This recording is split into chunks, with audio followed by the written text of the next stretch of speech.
Seu João, conte um pouquinho pra gente conhecer a história do seu pai. Como é que ele começou assim na criação de galinhas, né? Histórias antigas, né? Primeiro, né, antes de tudo, você é filho de quem mesmo? Eu sou filho de José de Jesus Macedo, né, que é filho de Marotão, aqui da região, conhecido aqui na região como Marotão, que é meu avô. E as pessoas sempre aqui têm costume de falar, né, que Zé, que é o José, que é o seu pai, do Maroto, que é filho do Maroto. Então, por isso que vai vinculando, né? E o senhor é João do Sozé. João de José. É interessante, é João de José. E aí, o seu pai é um criador antigo, né? Ele faleceu quando? Ele faleceu em 2017, né, já com 96 anos, mas a origem ficou e estamos aqui.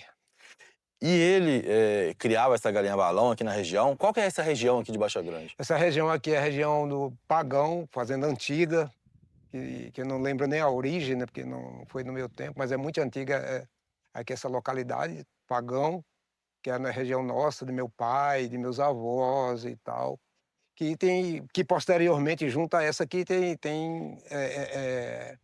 uma localidade chamada Sossego, tudo interligado, um perto do outro, coisa antiga, né, do que vem desde os Arnaud Silva, de Feira de Santana, localizada em Feira de Santana. Então é uma localidade bastante grande e que nesse tempo tinha pouca gente, né? Era muita mata aqui, mata mesmo. E meu pai, meus avós foram criados aqui dentro dessa região. E aqui eu rodei aqui alguns locais de Baixa Grande, a gente sempre observa que tem várias micro-regiões, né? E são Sim, distantes da outra. Às vezes uma pessoa do outro lado de Baixa Grande nem sabe quem existe por lá de cá, e principalmente relacionado à galinha, né? Então aqui seu pai criava, era o criador aqui da região, e você lembra de quem mais criava aqui próximo? Os parentes dele, né? Tinha muitos parentes dele que faziam a mesma dinâmica de criação. Eu tinha meu pai tinha uma tia da segunda ou terceira geração já, era uma velhinha, descendente de escravo. Essa velha morreu com mais de 100 anos, muito mais de 100 anos. Morreu no ano de 1980, com cento e tantos anos. E ela é criadora, e de galinhas enormes, rústica, e que a gente não sabia da denominação, mas já era galinha balão. Era uma pessoa idosa daquele tempo, mas já criava bastante. E era galinha lindas, galinhas enormes. E isso, essa senhora, essa velhinha, já era tia de meu avô, imagina. Descendente de escravo. Você imagina quando na linha do tempo, de onde vem? Já vem de bastante tempo mesmo, dos anos do século XIX e tal e tal. Meu avô, por exemplo, meu avô nasceu no século XIX. No século XX veio meu pai e tal, e eu também, né, que sou da década de 50, e estamos aqui, né, nessa mesma dinâmica, cultuando essa coisa da criação da galinha. E sempre a gente denominava essa raça de galinha balão. O porquê de que não sabia, né, porque era o entendimento nosso, o entendimento intelectual, ninguém pesquisava essas coisas, ninguém levava em conta. E criava bastante dentro das possibilidades. Aí, solta, rústica, como se vê aqui, enfim.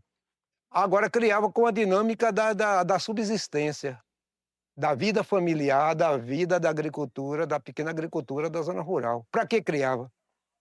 Mais para o consumo caseiro, pegava aquela galinha bonita dessa, enorme, e matava para comer. E os ovos também, que elas produziam bastante para a alimentação local. Quando sobrava um pouco, aí levava para adquirir mais, para fonte de renda, né? Fonte de renda, que era pouco também. Mas a dinâmica principal era a alimentação local. E o seu pai, desde que você era criança, ele já criava? Você lembra assim, quando que ele começou a criar? Ou desde quando você entende por gente, vamos colocar onde a gente tem consciência, né, de que a gente está nesse mundo aqui para se É, desenvolver, é. Ele já criava há mais tempo, como é que Já criava, sim. Ele mais os parentes deles, mas tal como o pai dele mesmo, né? O meu avô, essa tia que eu estou te falando, que era descendente de escravo, já criava. Então, meu pai não foi o primeiro criador. Deu prosseguimento. Eu falo do meu pai porque é de quando eu comecei a entender a coisa e tá acompanhando meu pai. Mas os parentes deles, a família dele, já fazia esse criatório. Dessas galinhas que, se a gente visse hoje, eram consideradas especiais, tal como, né? Já daquele tempo, na década de 40, na década de 30, ou melhor dizendo, na década de 30, 40, já estava aí o criatório, né? Desse tipo de galinha. E na sua visão, assim, e até no entendimento do seu pai, ele não chegou nem a, entre aspas, aproveitar esse boom que essa ave tá hoje? Não, de forma nenhuma. Era uma coisa muito aleatória, muito coisa da roça, muito coisa fechada ali mesmo. Não tinha nem esse entendimento mínimo. E não tinha essa valorização, não tinha esse entendimento que era uma raça especial. Não havia isso, não havia isso. Era uma coisa que quem criava era o povo da zona rural, bem ligado à mata, à agricultura, o conservadorismo da zona rural de antigamente, desde o tempo da escravidão mesmo, conforme essa tia, essa parente nossa que eu estou te falando.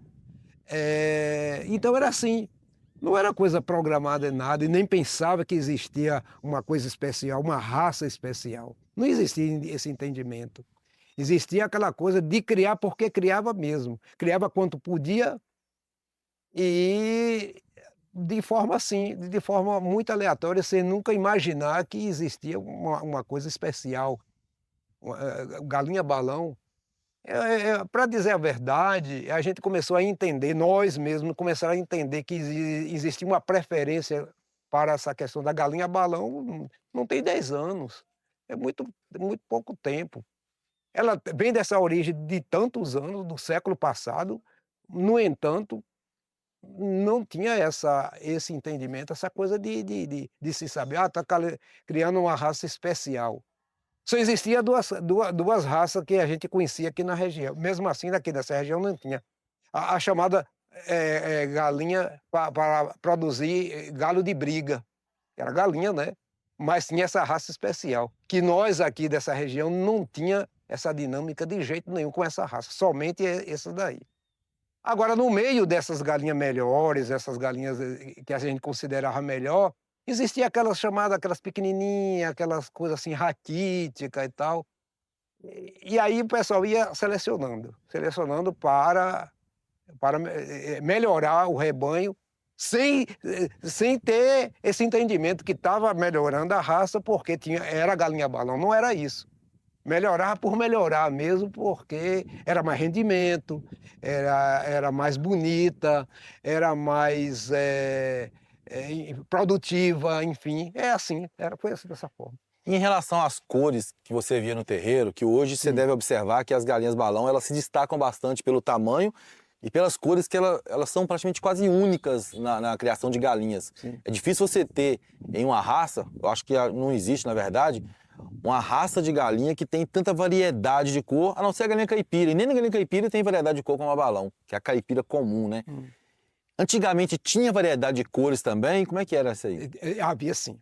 Havia assim, muita variedade de cor. Eu chamo de cor, multicor, muito colorida. Era assim mesmo. É uma coisa interessante que mudou muito pouco, quase nada, essa multicor, mudou muito. Mudou pouco, muito pouco. Que sempre foi assim. Tinha da galinha que a gente chamava galinha pedrez, a galinha pintadinha de umas que eu vi por aqui. Tinha a galinha da pedrez, a pintadinha, né, toda multicolorida, e avermelhada, amarelada e tal, mas era muito multicolorida mesmo. Desde quando eu entendo que comecei a visualizar as coisas, sempre foi assim. E os galos eram diferentes assim das galinhas? Os galos eram menos coloridos ou as galinhas eram mais? Era Como é menos que era? colorido. Os galos eram menos coloridos. Se predominava uma cor mais do que a outra, sobressaía. As galinhas eram mais era mais Tinha variedade maior. tinha uma variedade bem maior na coloração do que os galos. Era isso mesmo. E o seu pai, ô João, Uhum. que é a história que a gente está contando dele aqui, Hum. como é que ele criava essas aves? Ele fazia alguma coisa diferente? Ou tinha algum lugarzinho para elas dormir? Dava algum alimento diferente? Como é que era a alimentação dessas aves antigamente? Visto que aqui é uma região mais afastada, Baixa Grande é uma cidade pequena, né? Antes, então, com certeza era muito mais dificuldade, por exemplo, de comprar uma ração, de dar um alimento diferente para elas. Como é que era a alimentação dessas aves antigamente? Primeiro não tinha uma ração especial, era a ração da produção rural mesmo. Era o milho, que era plantado na mesma região, o milho. Quando tinha bastante milho, era mais para o consumo mesmo das galinhas. Eu lembro que minha mãe falava assim: olha, esse milho aí ninguém vai mexer, que esse milho aí é para minhas galinhas. Minha mãe tinha essa dinâmica. E tinha outras variedades de alimentação que era muito boa e muito nutritiva, tal como a mandioca, o aipim, o uricuri. E porque a galinha, essa raça de galinha, ela tem uma voracidade enorme pela alimentação. O resto de comida que vem da cozinha, elas devoram mesmo. E a forma de criar não tinha nenhuma especialidade, era rústica mesmo. As galinhas, até mesmo as galinhas, elas se viravam, coitada, porque elas gostam muito do alto, que era a defesa delas, né? Ela fica em cima das árvores. E a coisa era rústica de tal forma que não tinha um lugar especial para elas viverem. Quando chovia, era o Deus nos acuda das pobrezinhas, que era lama, então não tinha aquela coisa especial. E eles costumavam fazer, muito rusticamente, eles chamavam de agasalho, o agasalho das galinhas. Aí fazia aquelas coisas de madeira, bem um pouco mais alto, botava uma escadinha, né, ela subia e tal. E já havia aquele problema. Quando era pela manhã que elas acordavam, ela saltava de lá de cima daquele dormitório dela, e aquelas que era pesada batia no chão, e sofria bastante, né. Sabe como é que é, a galinha, ela não descia pela escada, ela subia pela escada, mas não descia pela escada, ela saltava lá para ganhar tempo, né, para ir Para comer logo? comer logo, e aí se dava mal, porque batia no chão, que Era era muito pesado. pesada. Às vezes se machucavam. É. E antigamente, o seu pai, né, você via ele fazendo troca Sim. de galos com outras pessoas? Sim, Como é que era isso daí? sim, fazia. Fazia. Quando o rebanho não estava bem, não estava, tinha um galo ruim, ou então morria, ou então eles é, aí ia na casa do vizinho dos vizinhos que tinham uma raça melhor, e chega lá e agora quem tomava mais conta dessa parte aí era minha mãe, que era a protetora das galinhas. Agora, eu costumava dizer naquele tempo que minha mãe conversava com as galinhas. Ela estava cuidando da galinha aqui e tal, e estava falando, parecendo que estava falando, assim, aquela coisa assim, bem afetiva. Era uma coisa afetiva de tal forma que parecia que ela conversava com as galinhas. Era o tratamento que ela dava. Minha mãe tinha um cuidado muito especial do modo dela, mas era um cuidado muito firme com as galinhas. E então, como você perguntou sobre a troca, sobre a continuidade, existia, existia. E bem como pessoas de fora vinham: "Ah, vocês lá não têm umas galinhas lá para me vender, ou então uns franguinhos para tirar raça e tal", falava isso, né. As Ele, pessoas ele era um dos mais antigos daqui, né? Você lembra de pessoas assim, que viviam na região ou de outras regiões que chegou a comprar com eles aqui ou trocar aves com ele? lembro, tem um pessoal aqui numa localidade que é bem próxima aqui, o Consolo, né, que fazia essas permutas. Permuta não, adquiria de forma monetária mesmo, comprava na mão dele, até ovos, a própria galinha mesmo, e pra já acontecia bastante Você isso. lembra o nome das pessoas que compravam? Tem um pessoal dos Rios, era José Carneiro Rios e tal, essa família dos Rios, que era amigo do meu pai, minha mãe. E aí fazia essa troca, mas outras pessoas não têm muita lembrança dos descendentes desses não. Mas que existia essas famílias também que fazia isso, fazia. E também tinha outra, esse mais próximo, nós falamos de Leonardo. Leonardo e a esposa dele era a Dona Dio, a Aidil. Aí a gente chamava pelo apelido Dona Di. Também fazia criatório dessas galinhas. E minha mãe, que era muito amiga dela, mas meu pai, aí também adquiria, para lá e para cá, aquela coisa toda. Quando um necessitava, também esse pessoal. Aqui nessa região, né, Hum, até o veterinário nosso, o Thiago, falou que é. a bisavó dele que também Sim, começou a criar aqui sim, galinhas a sim. partir das aves, até mesmo do seu pai. Você lembra mais ou menos dessa Lembro. época? Eu lembro que a bisavó de Tiago era muito amiga nossa, da minha família, meu pai e etc, etc. Vizinhos, nós passamos ali há pouco, né, e aí a gente lembrando, era vizinhos e também chamada Dona Nuguinha, a bisavó dele. E fazia tinha esse intercâmbio, essa troca, essa conversa, "Ah, não, você me arruma lá uns ovos lá para eu deitar", chamava assim, para eu Deita. deitar, que que ia chocar, né. "Tá, tudo bem, tem uma franguinha lá, tem um frango, tem não sei o quê", e acontecia isso sim, com certeza. Teve uma história que você contou pra gente que a sua mãe, ela não gostava muito de galinha branca, né? Como é que é É, essa história aí?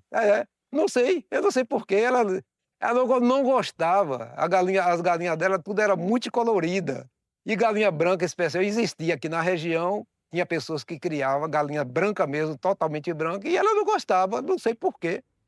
Eu não entendia, né, no tempo ela também ela falava assim: "Não, eu não gosto dessas galinhas não", e tal, e não tinha, lá em casa não existia, lá na nossa casa não existia galinha branca, era tudo multicolorida mesmo. Será que é porque parecia com aquelas galinhas de granja que o pessoal falava? É, talvez, essas galinhas muito fracas, falava assim, né, "essas galinhas parece que não tem sangue, vai não sei o quê", esse tipo de crença, né. O seu pai, se ele pudesse ver o rumo que essa raça chegou hoje, né? Ele criava há muitos anos. Que você acha que ele diria, né, das aves que ele criou com tanto amor para subsistência e hoje elas valendo assim valores absurdos? Ele ia ficar sobressaltado, né, ele ia ficar: "Poxa, mas quantas galinhas desse tipo nós criamos e dava por qualquer preço, não existia não tinha um valor nenhum". Eu tenho certeza que ele ia ficar muito sobressaltado, ficava muito: "Não, eu acredito que uma galinha dessa custa isso aí, um franguinho, um pintinho", eu sei que ele ia ficar muito tal.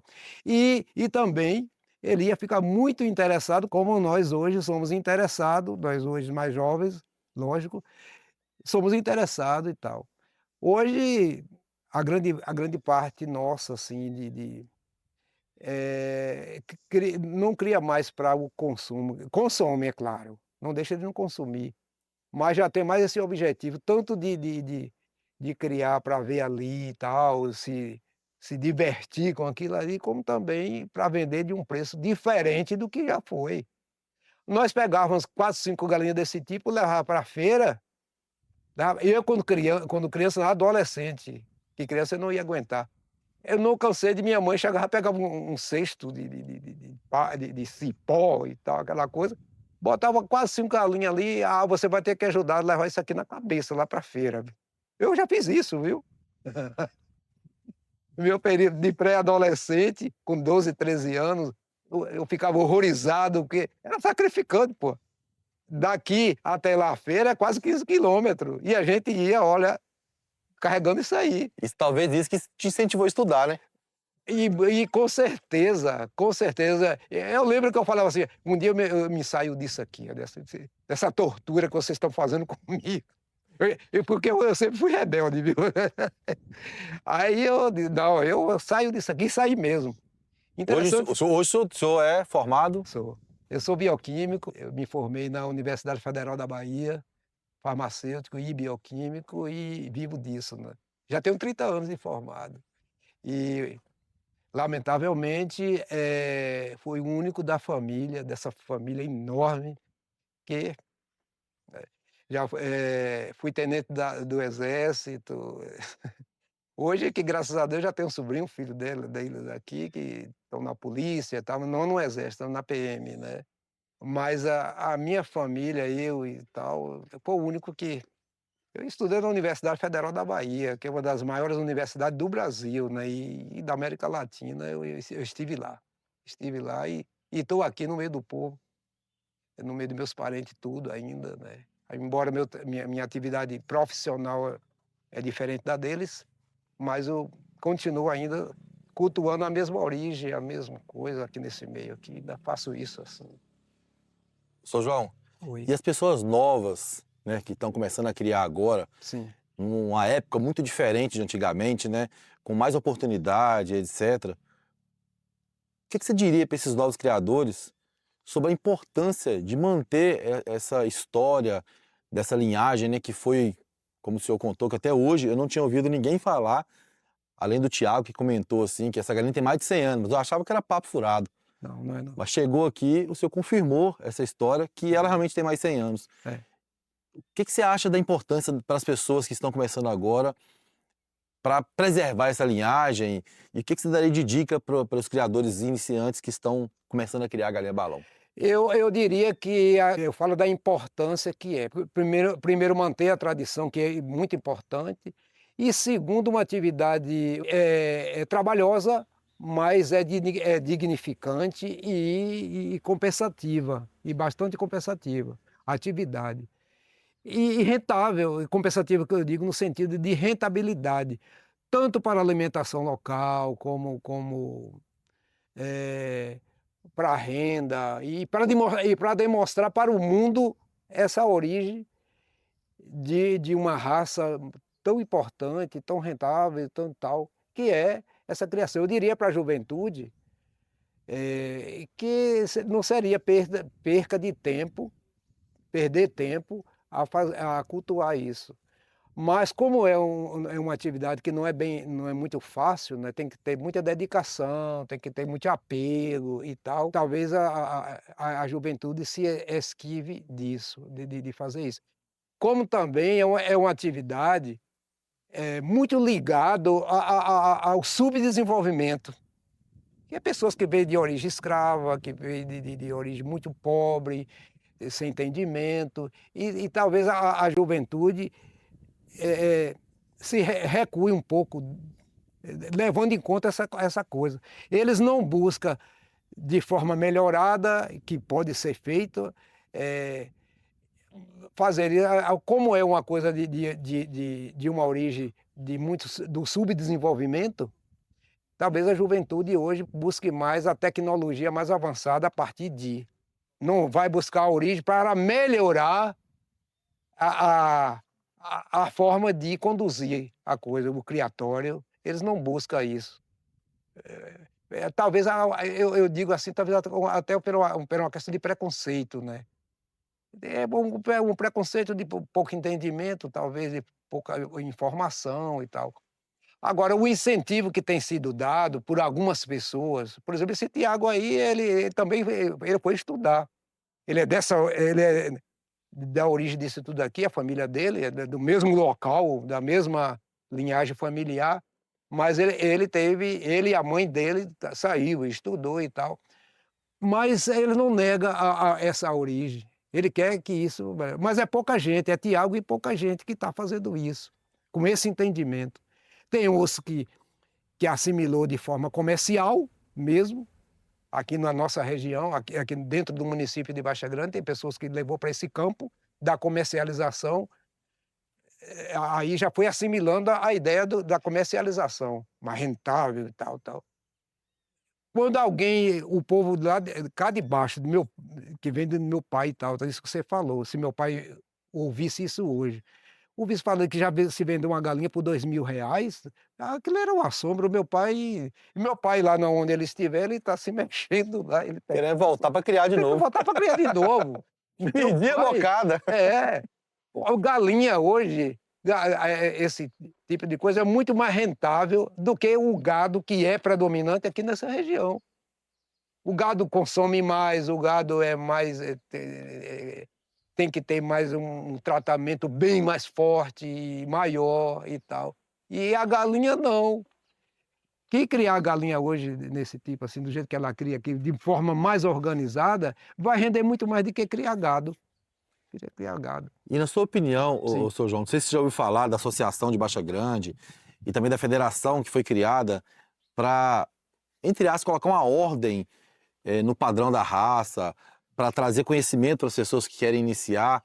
Qual que é a importância dessas associações, federações para a galinha? Porque elas estão sendo criadas agora por criadores amantes do Brasil inteiro para tentar dar um norte para a galinha. Qual a importância que o senhor acha disso? É muito importante porque é organizado. Tem uma linha de organização, desde o tratamento próprio do animal, que é um animal muito susceptível a doenças, muito susceptível à alimentação, à fome e tal, tal. E então esse ordenamento, porque hoje na nossa época tudo a gente tem que ordenar, tem que ser ordenado e planejado, né?